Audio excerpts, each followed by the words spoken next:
Haunted Mirror unleashes terror in Blackwood Manor.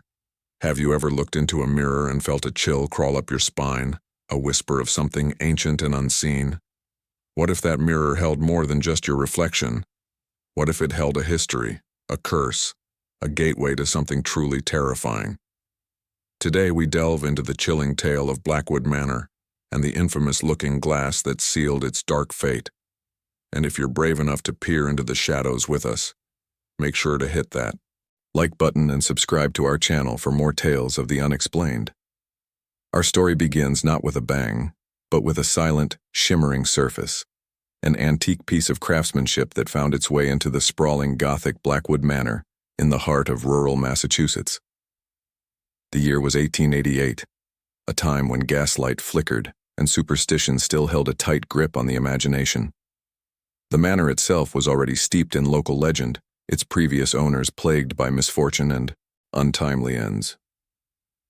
But it was the arrival of a wealthy industrialist named Alistair Blackwood, his elegant wife Eleanor, and their two young children, Thomas and Clara, that truly set the stage for the horrors to come. Alistair, a man of science and progress, dismissed the local whispers as mere folklore, eager to establish his new life in the grand estate. He had purchased the manor, along with its contents, including a particularly ornate, full-length cheval mirror with a dark, almost obsidian, frame, intricately carved with symbols that seemed to writhe and intertwine. This wasn't just any mirror. It was the cursed mirror, though no one knew it then. Not yet. The mirror was placed in Eleanor's private sitting room, a sun-drenched space that ironically would soon be plunged into unimaginable darkness. Initially, it was just another beautiful antique, a conversation piece. Eleanor admired its intricate design, its imposing presence. But soon, subtle anomalies began to manifest. Clara, a sensitive e imaginativa menina de 6 anos, would often speak of seeing other children in the mirror, children who would wave at her from behind her own reflection. Eleanor, a kind and gentle mother, brushed it off as childish fancy, a vivid imagination at play. Thomas, a menino de 10 anos, found his sister's tales amusing, often teasing her about her invisible friends.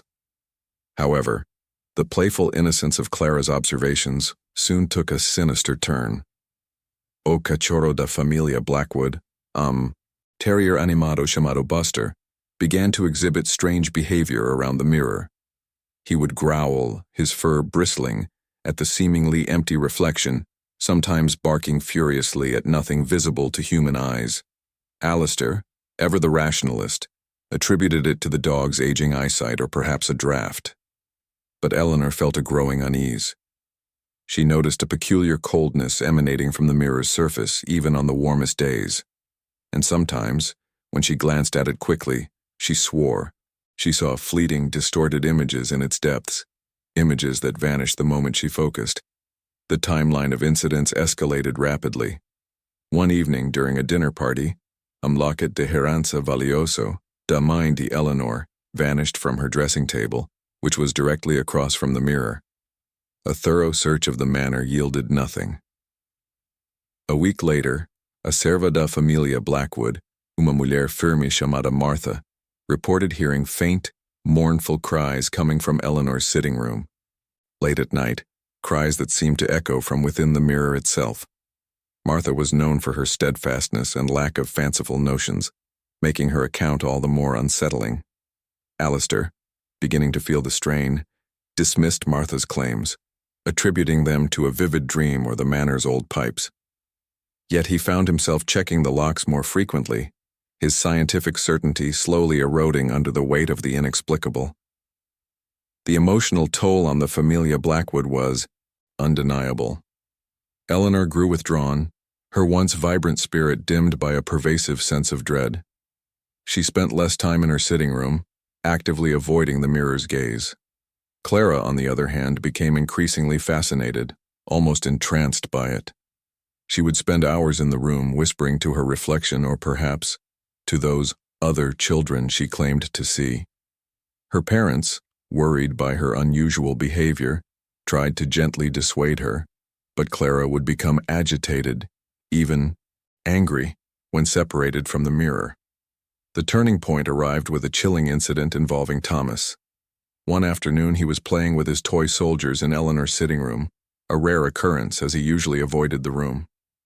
Eleanor was reading in an adjacent parlor when she heard a blood-curdling scream.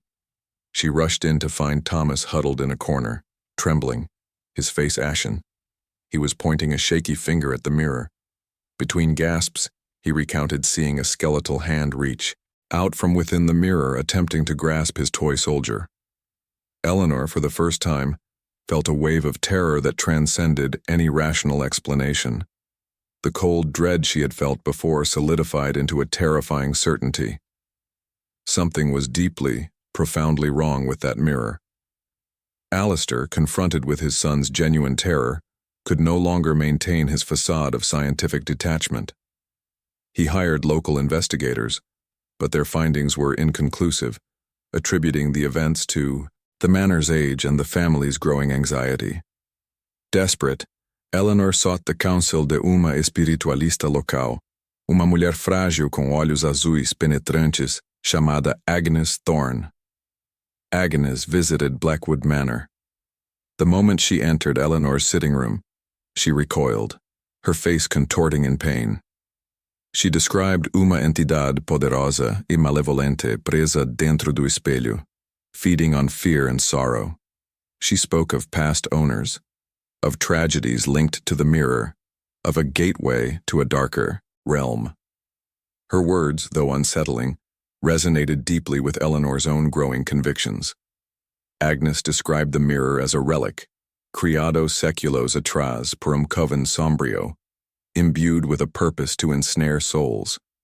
She explained that the symbols carved into its frame were not decorative but binding runes, meant to hold something terrible captive, or perhaps to amplify its power. The other children Clara saw, Agnes explained, were echoes of souls trapped within its reflective prison, their cries unheard by the living, except for those sensitive enough like Clara. The locket, she suggested, was not stolen, but pulled into the mirror's dimension. The chilling truth began to unravel.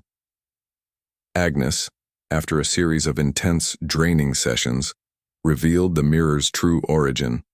It had once belonged to a família reclusa na Inglaterra rural do século XVII, os Ashworth, in the 17th century.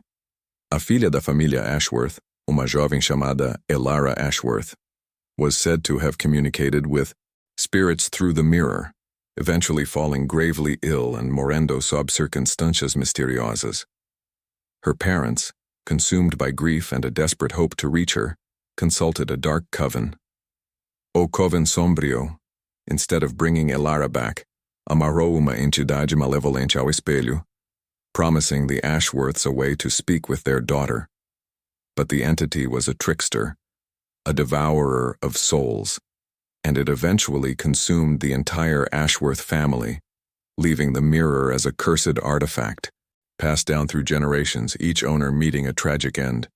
The pattern was clear. The mirror preyed on the vulnerable, particularly children, whose innocence made them easier to ensnare. A familia Blackwood was now firmly in its sights.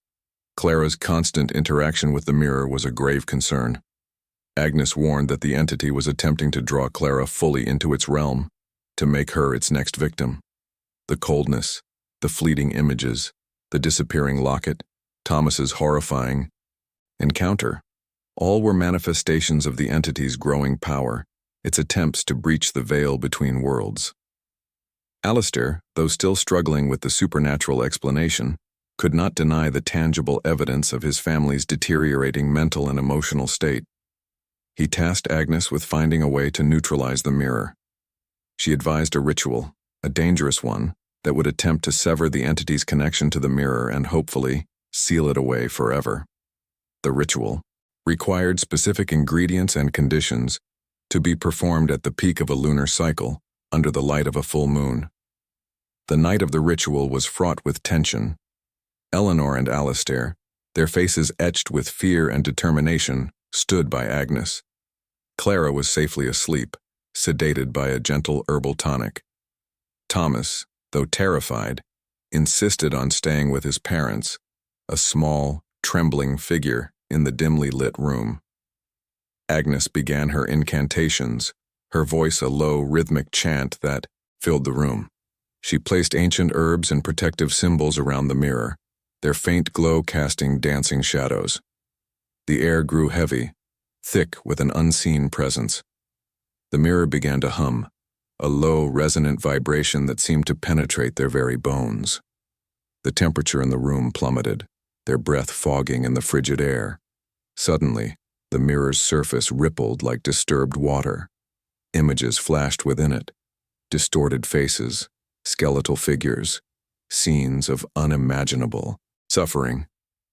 A cacophony of whispers and screams erupted, seeming to emanate from the mirror's depths, assaulting their minds.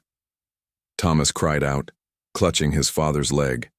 Eleanor gasped, her hand flying to her mouth. Alistair, despite his fear, stood firm, shielding his family.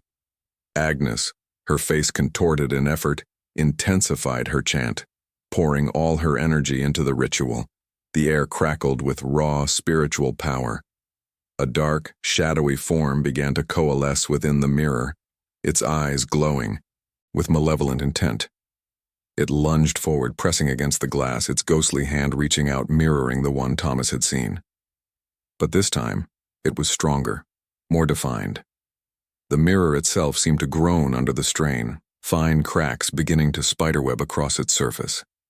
Just as the entity seemed on the verge of breaking through, Agnes let out a guttural cry, slamming a final, glowing amulet onto the mirror's frame. A blinding flash of white light erupted from the mirror, accompanied by a deafening shriek that shook the very foundations of Blackwood Manor. The light pulsed, then faded, leaving behind an eerie silence.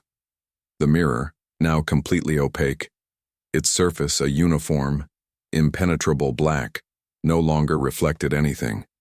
The coldness had vanished. The oppressive presence was gone. Agnes, weakened but triumphant, explained that the ritual had successfully sealed the entity within the mirror, rendering its reflective surface inert, a literal dark glass. It was no longer a gateway but a prison. She warned them, however, that the mirror could never be destroyed, for its destruction might inadvertently release the entity. It had to be secured, hidden away, never to be disturbed again. A familia Blackwood, though deeply scarred by their ordeal, found a semblance of peace. They moved out of Blackwood Manor shortly after, unable to bear its haunted memories. The mirror, wrapped in thick protective cloths and heavy chains, was buried deep beneath the manor's oldest oak tree, its resting place marked only by a hidden, encrypted map known only to Alistair. The manor itself stood empty for decades, its reputation forever tainted by the whispers of its cursed mirror. Years passed. Os filhos de Alistair e Eleanor cresceram, carrying the quiet trauma of their childhood. Clara, though she eventually lost her ability to see spirits, always retained a certain sensitivity, a quiet understanding of the unseen. Thomas, ever the pragmatic one, became a renowned historian, dedicating his life to uncovering forgotten truths, though he never publicly spoke of the mirror. Alistair and Eleanor lived out their lives in a smaller, quieter home, forever bound by the shared horror they had faced. The story of the Blackwood Mirror became a hushed legend, a local cautionary tale. Over time, the details blurred, the facts embellished, but the core truth remained. A mirror, a curse, a family besieged by an entity from beyond. The Blackwood family's meticulous records carefully preserved by Thomas eventually formed the basis of this account, offering a rare glimpse into a genuine struggle against the supernatural. The historical records, though not mentioning the mirror directly, confirm the Blackwood family's abrupt departure from the manor and its subsequent long period of vacancy, lending credence to the extraordinary events they endured. The tale of Blackwood Manor and its cursed mirror serves as a stark reminder that some mysteries defy rational explanation. It's a chilling narrative woven from verifiable accounts and the chilling testimony of those who lived through it. Did the Blackwood family truly battle a malevolent entity trapped within a looking glass? Or was it a collective delusion, fueled by the manor's grim history and heightened anxieties? The evidence, though circumstantial, paints a compelling picture of a family pushed to the brink by an unseen force. The questions linger, swirling like shadows in the corners of our minds. What power did that mirror truly possess? Are there other such objects hidden in the forgotten corners of the world, silently waiting to unleash their terror? And what would you do if you found such a mirror gazing back at you? The Blackwood Mirror, if it remains undisturbed beneath that ancient oak, continues its silent vigil, a dark testament to a forgotten horror. Its story reminds us that sometimes the most profound mysteries are not found in the grand gestures of the cosmos, but in the mundane objects of our homes waiting to reveal their true terrifying nature. If this story sent shivers down your spine, consider subscribing to our channel and hitting that notification bell. We dive deep into the mysteries of the unknown, sharing tales that will make you question everything you thought you knew. Join our community of fellow truth seekers, and let's unravel the world's most baffling enigmas, one terrifying story at a time. The chilling allure of objects, imbued with malevolent presence, isn't exclusive to the Blackwood Mirror. Throughout history and across cultures, countless artifacts have been whispered about, feared, and even worshipped for their perceived supernatural capabilities. From the infamous Hope Diamond, rumored to bring misfortune to its owners, to the Dybbuk box, a wine cabinet believed to house a restless spirit, humanity has long grappled with the concept of inanimate objects possessing a sentient, often sinister will. These aren't merely superstitions. They are deeply ingrained cultural narratives that reflect our primal fears of the unknown, our anxieties about the fragility of reality, and our persistent fascination with what lies beyond the veil of our understanding. Consider the historical context. Before the advent of modern science, when the world was largely unexplained, it was natural to attribute extraordinary occurrences to extraordinary causes. A sudden illness, a string of bad luck, an unexplained death. These could all be conveniently and terrifyingly explained by a cursed object, an angry spirit, or a malevolent entity. This isn't to dismiss the experiences of the Blackwood family as mere superstition, but rather to highlight the fertile ground in which such narratives take root and flourish. The human mind, ever a pattern-seeking machine, often finds connections where none logically exist, especially when faced with phenomena that defy conventional explanation. The Blackwood Mirror, however, transcends simple superstition due to the sheer volume and consistency of the terrifying experiences recounted by the family. Thomas Blackwood's meticulous documentation, though filtered through his own terror, provides an almost clinical account of a descent into madness orchestrated by an unseen force. He didn't just record vague feelings of unease.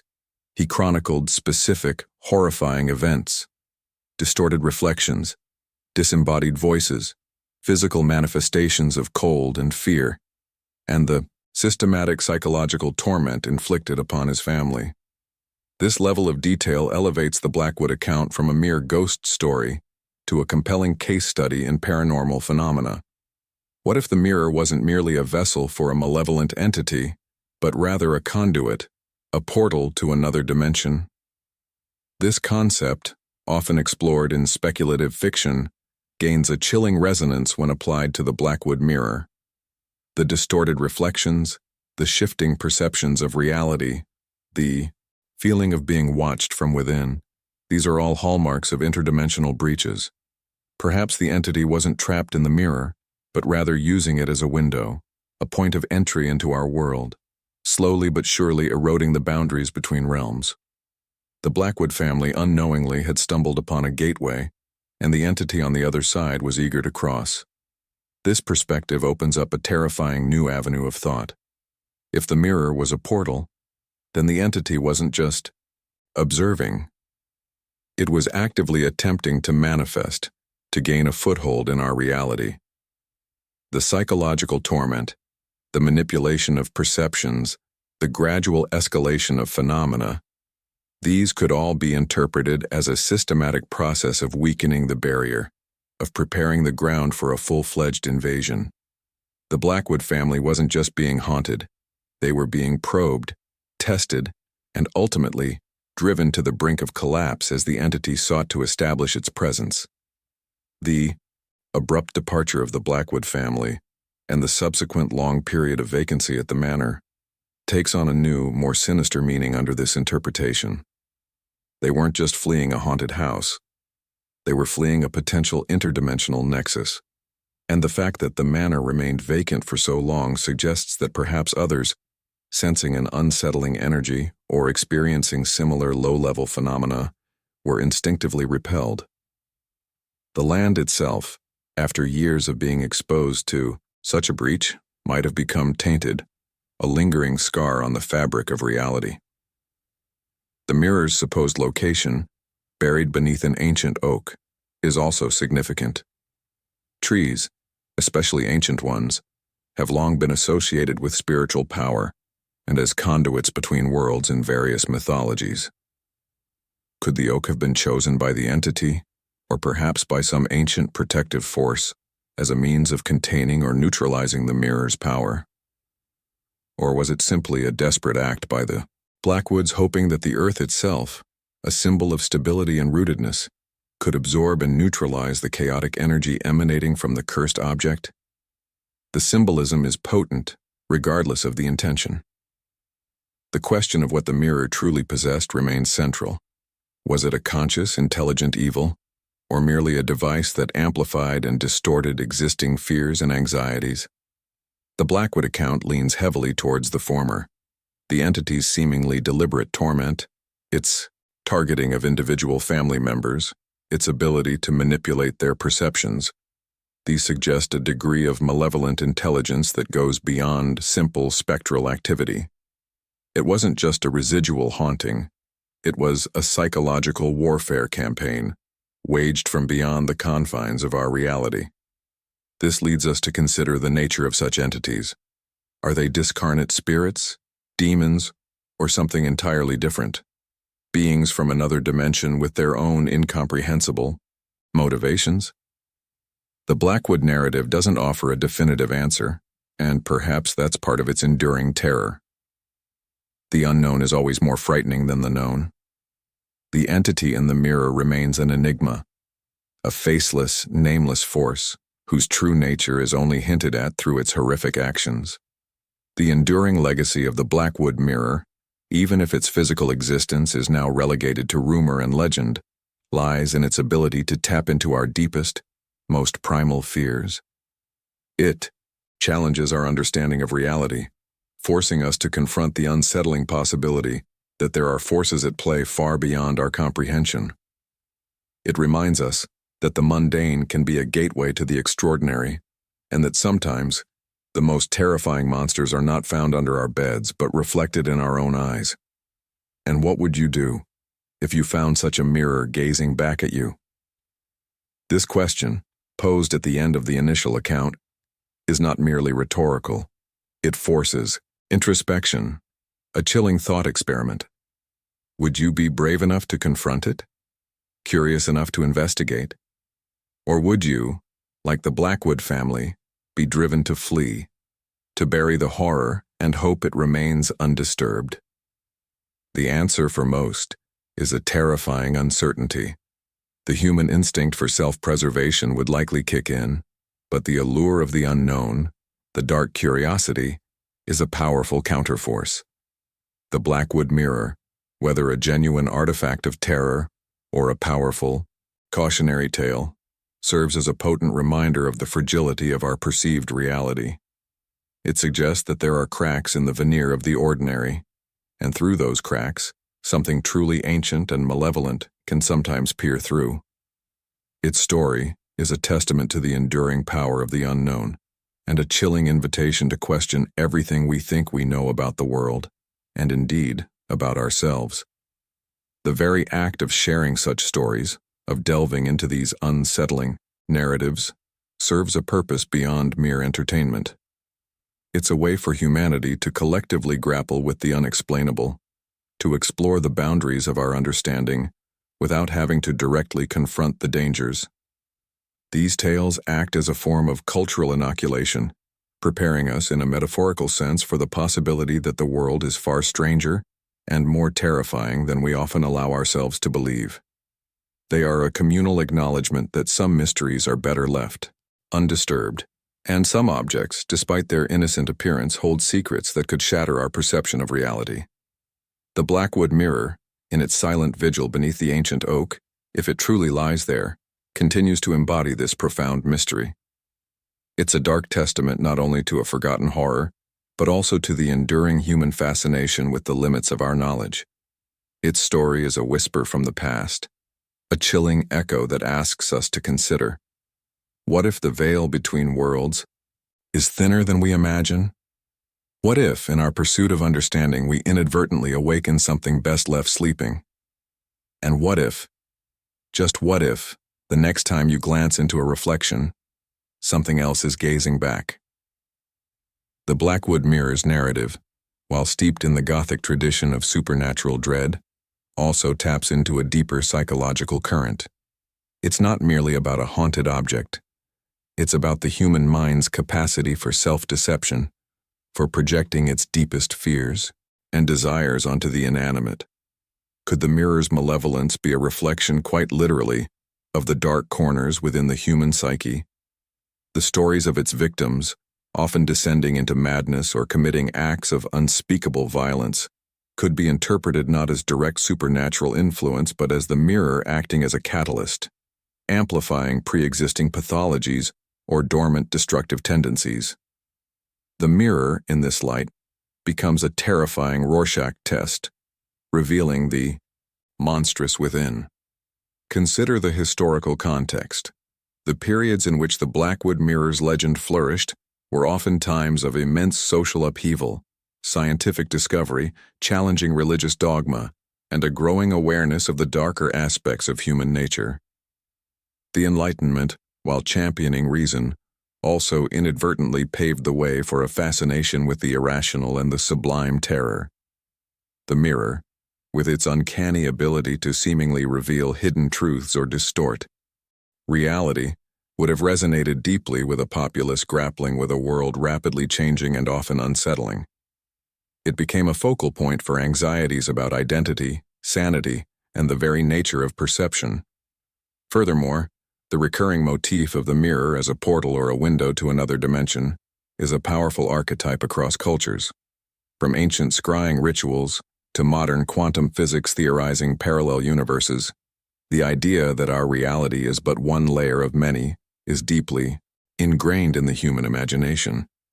The Blackwood Mirror simply takes this archetype and imbues it with a palpable, malevolent presence.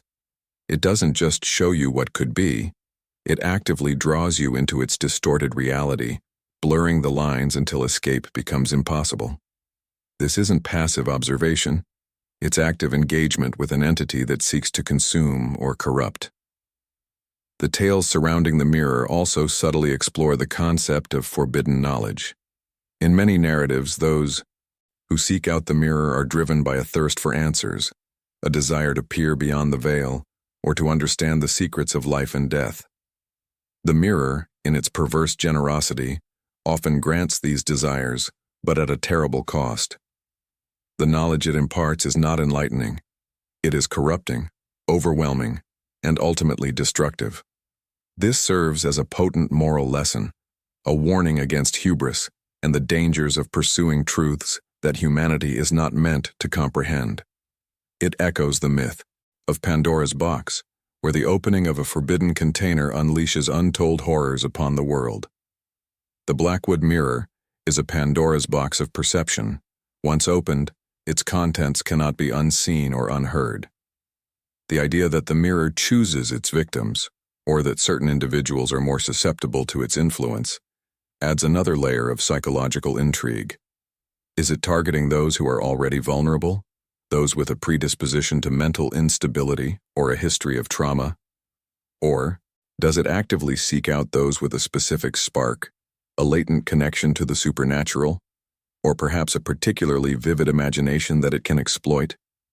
This selectivity suggests a cunning intelligence behind the mirror, an entity that understands the nuances of human frailty and can expertly manipulate them. It's not a blunt instrument of terror, it's a master puppeteer, pulling the strings of its chosen victims with insidious precision.